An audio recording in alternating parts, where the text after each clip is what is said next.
Hello students, आज पुनः मैं आप लोगों के सामने ऑनलाइन स्टडी मटेरियल लेकर उपस्थित हूँ। हम लोगों को जीवन में तमाम कठिनाइयाँ और विषम परिस्थितियाँ आती रहती हैं, उसमें अपने धैर्य और साहस को कभी नहीं छोड़ना चाहिए। इसी परिप्रेक्ष्य में मैं कहना चाहूँगा, मंजिल तक पहुँचने का सिलसिला जारी है। मंजिल तक पहुंचने का सिलसिला जारी है, रास्ते कठिन हैं मगर हौसला जारी है। मंजिल तक पहुंचने का सिलसिला जारी है, रास्ते कठिन हैं मगर हौसला जारी है।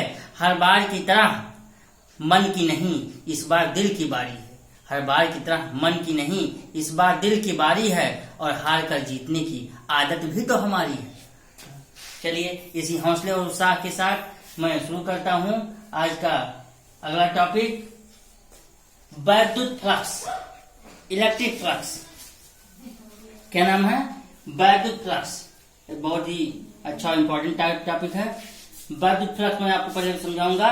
उसके पहले आप जानते हैं कि वैद्युत क्षेत्र क्या होता है। जब कोई आवेश कहीं पर उपस्थित होता है तो उसके चारों ओर एक ऐसा फील्ड, ऐसा क्षेत्र क्रिएट हो जाता है जिसमें कोई आवेश अपने ऊपर एक आकर्षण और प्रतिकर्षण बल अनुभव करता है। उसी क्षेत्र को वैद्युत क्षेत्र कहते हैं। ठीक, तो एक वैद्युत क्षेत्र रहेगा, उसी में कोई काल्पनिक पृष्ठ मान लीजिए कहीं वैद्युत पृष्ठ, कहीं वैद्युत क्षेत्र उत्पन्न है, उसमें एक काल्पनिक पृष्ठ रखा हुआ। एक काल्पनिक पृष्ठ आप मान लीजिए, इसे इमेजिन कर लीजिए, काल्पनिक पृष्ठ है। उसी काल्पनिक पृष्ठ से होकर गुजरने वाले संपूर्ण वैद्युत बल रेखाओं की संख्या की माप को वैद्युत फ्लक्स कहते हैं। देखिए आप लोगों के सामने यहाँ मैं डेफिनेशन कैसे स्पष्ट कर रहा हूं कि वैद्युत क्षेत्र में स्थित किसी काल्पनिक पृष्ठ से होकर गुजरने वाली वैद्युत बल रेखाओं की संख्या की माप को वैद्युत फ्लक्स कहते हैं। जब वैद्युत क्षेत्र उत्पन्न होगा तो वहां से वैद्युत बल रेखाएं गुजरेंगी।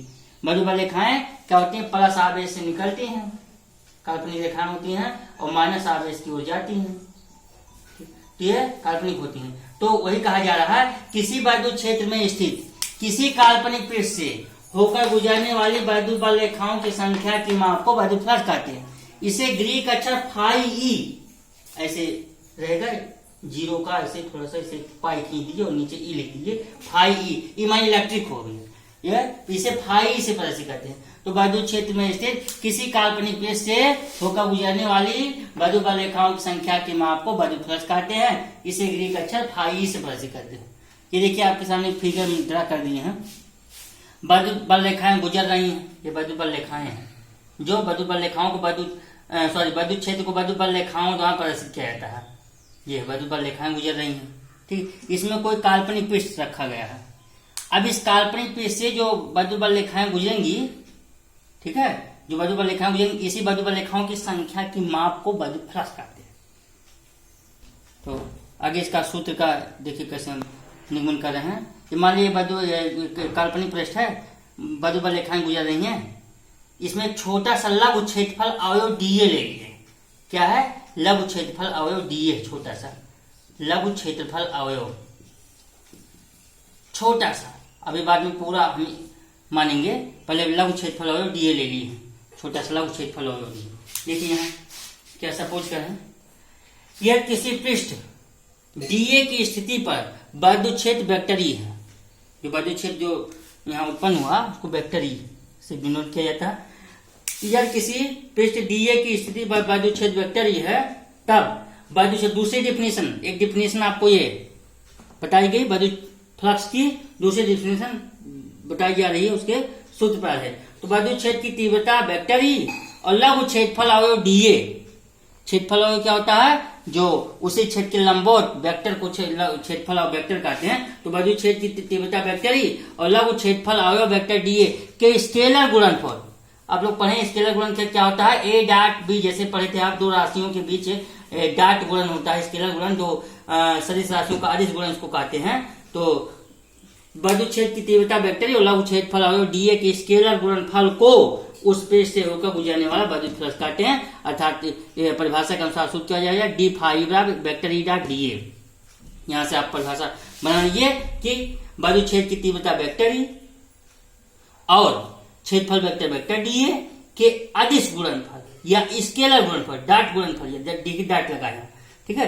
बाजूछेद की तीव्रता वेक्टर ई और क्षेत्रफल वेक्टर वेक्टर डी ए के स्केलर गुणनफल को, अदिश गुणनफल को उससे पृष्ठ होकर गुजरने वाला बाजूफलक कहते हैं। इसे फाई इस पर डी फाई, डी फाई मतलब छोटा सा सूक्ष्म, जो सूक्ष्म क्षेत्रफल लिए हैं लघु क्षेत्रफल, तो सूक्ष्म जो है बाजूफलक से यहाँ भी हो जाएगा लघु बाजूफलक, तो डी फाई तो यहाँ डी इसके आगे लिखा सूक्ष्म बाजूफलक, तो D phi E dot D हो जाएगा। तो क्लियर कर लीजिए इसको क्या कि बाजूछेद की तीव्रता वेक्टर ई और लघु क्षेत्रफल वेक्टर डी ए के अदिश गुणनफल को उस पे से होकर गुजरने वाला बाजूफलक कहते हैं। इसे डी फाई इस वजह से कहते हैं, डी फाई बराबर वेक्टर ई डॉट डी ए।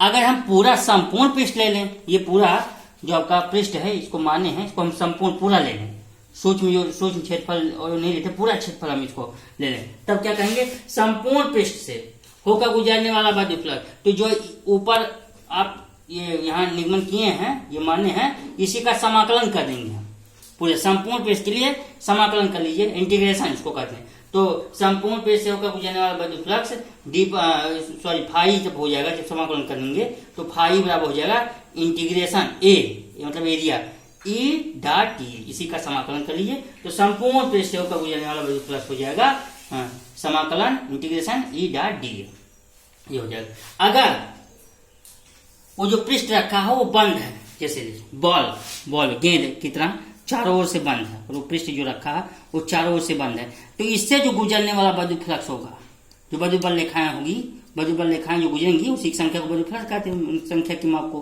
टोटल जितनी बाजूबल रेखाएं गुजरेंगी, ठीक। तो जो अगर चारों ओर से बंद पृष्ठ है, बॉल की तरह, जैसे फुटबॉल है, बॉल है, ठीक है, चारों ओर से बंद है, यदि बाजूछेद में स्थित जो है पृष्ठ एक बंद है, चारों ओर से बंद है बॉल की तरह, तब जो है बंद पृष्ठ से होकर गुजरने वाला बाजूफलक क्या हो जाएगा, फाई बराबर क्लोज इंटीग्रेशन ऊपर था तो वो पृष्ठ खुला था, जब बंद हो जाएगा तो क्लोज इंटीग्रेशन, समाकलन बंद समाकलन यहाँ हम लगाएंगे, इसके इसे गोली कर देंगे समाकलन पे, तो बंद क्लोज इंटीग्रल कहा जाएगा।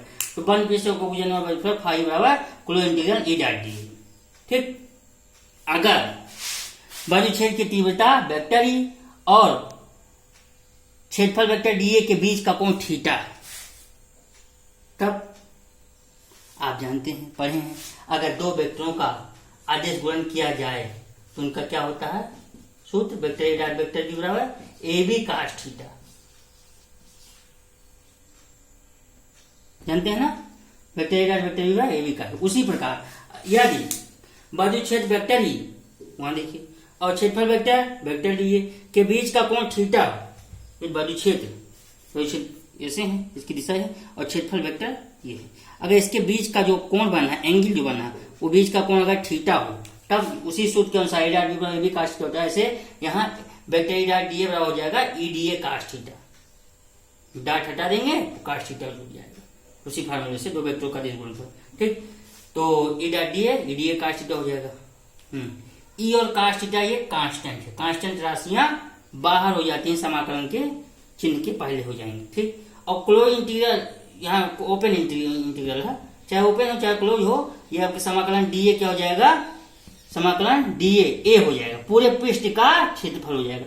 अगर बंद होगा तो बंद पृष्ठ का क्षेत्रफल हो जाएगा, तो समाकलन डी ए का ए हो जाएगा, यहाँ इसके स्थान पर ए लेंगे, टोटल एरिया, टोटल क्षेत्रफल, समाकलन डी ए का जो टोटल 1D मान लीजिए, फार्मूला होता है मैथमेटिक्स में, ठीक है, 1DA का ए हो जाएगा, समाकलन का फार्मूला है मैथमेटिक्स में, 1DA का टोटल एरिया ए हो जाएगा, तो इसके स्थान ए हो जाएगा, तो ई ए कास थीटा, तब पूरे पृष्ठ होकर गुजरने वाला बाजूफलक क्या हो जाएगा, फाई बराबर ई ए कास थीटा, ये हो गया, ये आपका बाजूफलक का परिभाषा और सूत्र हो गया। अब इसके आधार पर नोट देख लीजिए, इसका मात्रक विमेय सूत्र क्या निकलेगा, बाजूफलक फाई का मात्रक, भौतिक राशि है, इसका मात्रक देखिए, मात्रक और सूत्र उसके फार्मूले से निकाले जाते हैं भौतिक राशि के सूत्र से।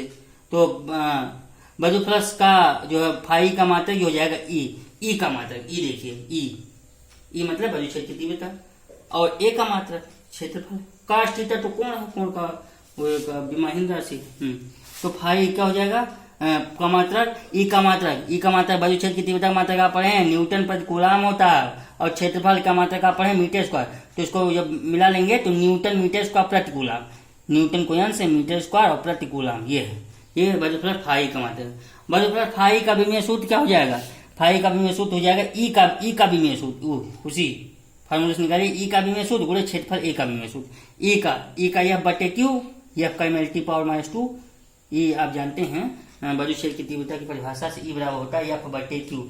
एफ बल है और बल का जो होता है ये एल टी पावर -2 होता है, विमेय सूत्र आप पढ़े हैं, एल टी पावर -2 और बटे ए क्यू का एटी होता है, तो वही चीज यहाँ लिखा गया है।